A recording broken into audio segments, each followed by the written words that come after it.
I have one story that I really want to emphasize that wasn't told when we were talking about Jimmy. It's another Jimmy Kanemoto story.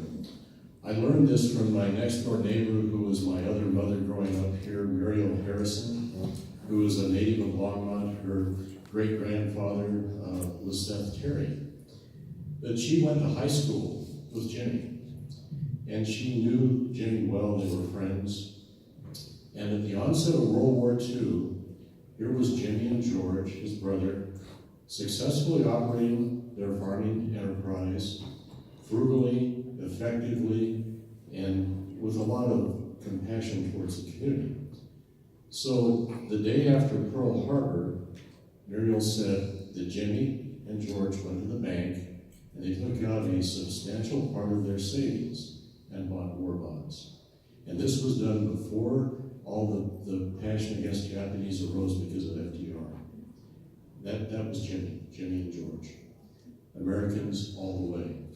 So I've come across a Rotarian from 1965. That was back when I was in medical school, and I happened to be invited to give a program to Rotary on a trip down to Grand Canyon.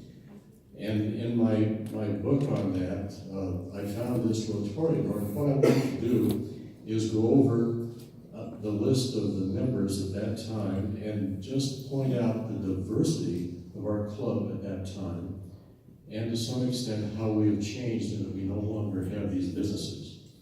In 1965, there were 81 members. The club met at the community building. First on this list is Rod Albert, Randy's dad, funeral director. R.V. Babb, farm loans. Norton Billings, savings and loan banking. Phil Branch, who was a life insurance salesman and had become senior active, but he was my sponsor into this club. Harvey Brubaker, a PhD research botanist at the sugar beet factory, where they had an experimental station, and he produced some original seminal research in plant genetics right here in Longmont.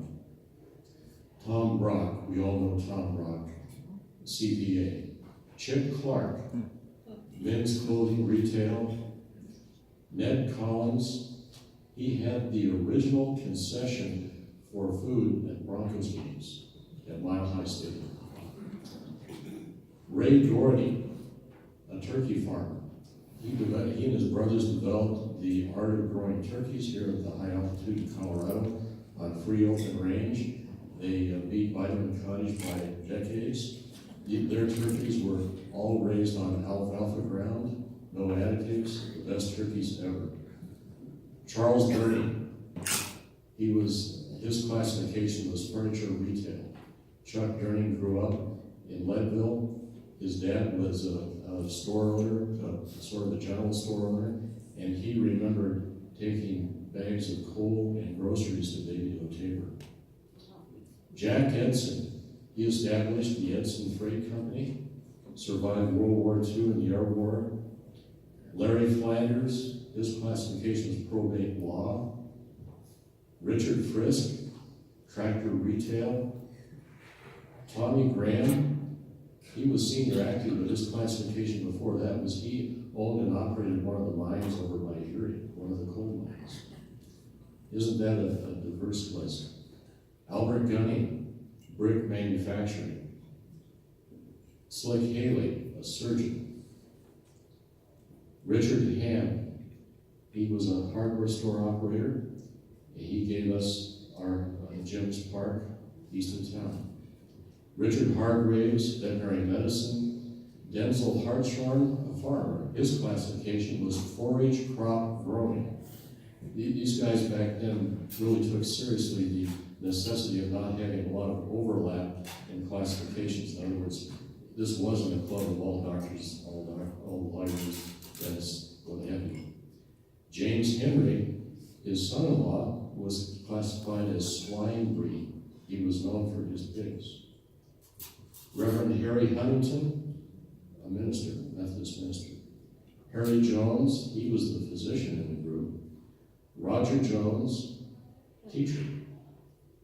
Jimmy Kanemoto, this is between the farming enterprises and real estate development. For a while, they had farm machinery manufacturing. They developed some innovative farm machines. Richard Klein, a theater owner. Ed Lehman, we all have talked about Ed in newspaper publishing. Irving Ludlow, he was a cattle feeder and a rancher. John Mackey, oil and gas law. He went on to serve the Colorado legislature. Ted McCaslin, we all know McCaslin Boulevard, he was in our club. His classification was county government. Jack Murphy, his classification then was farm implements, but then he became a county commissioner. We had the postmaster in our club, Vance Neighbors. Larry Nelson, livestock marketing. Ken Rarick, he had a furniture manufacturing store and business here in Longmont, manufacturing knotty pine furniture.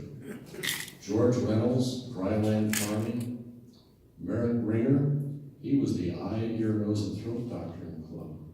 Mark Rubright was classified as internal medicine. Ted Scheid, municipal law, and William Secor, just law.